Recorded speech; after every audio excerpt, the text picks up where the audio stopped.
Hello everyone, my name is Mary Powers. I'm the Assistant Director of Communications for the Archdiocese, and today I am honored to bring you a behind-the-scenes view of the St. Joseph's Day traditions that the Sicilians have with Archbishop Cordileone and his sister Theresa. Archbishop and Theresa, thank you for having us today. It's such an honor to be able to talk with you about this and to bring this to the Archdiocese. Wonderful to be here. Thank you.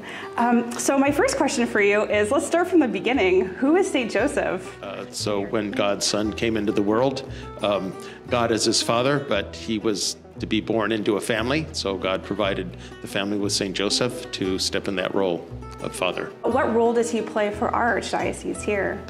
Well, he is our secondary patron. We have co-patrons of St. Francis of Assisi, obviously, and also St. Patrick.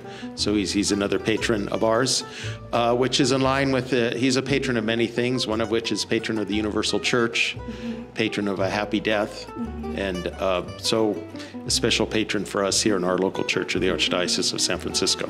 Definitely. Wonderful. Well, thank you. And Theresa, St. Joseph plays a special role in Sicily as well.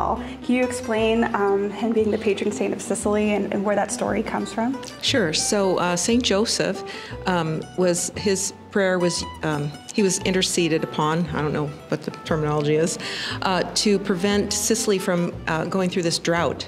And so they survived the drought and through the intercession of St. Joseph. And so St. Joseph became the Sicilian patron saint. In fact, I believe it's in all of Italy that St. Joseph's Day is actually Father's Day. Wow. So yeah, he's a real great figure for fathers and families.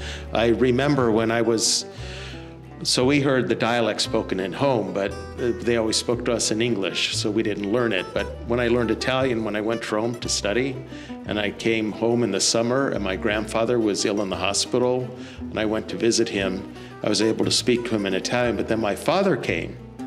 So ended up being the first and only time I could understand my father and his father speaking to each other. Wow, and this sounds very off-putting and condescending to English ears, but it's different in the context. The way he addressed his father was, "Your Lordship."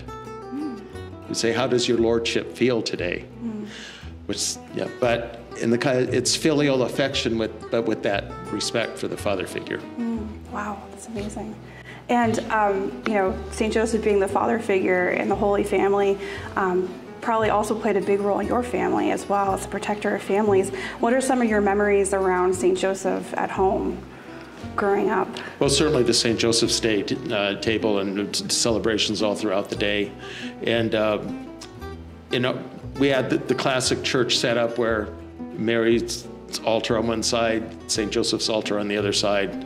After Mass, our mother used to bring us she'd pray at the St. Joseph's Day, St. Joseph's altar.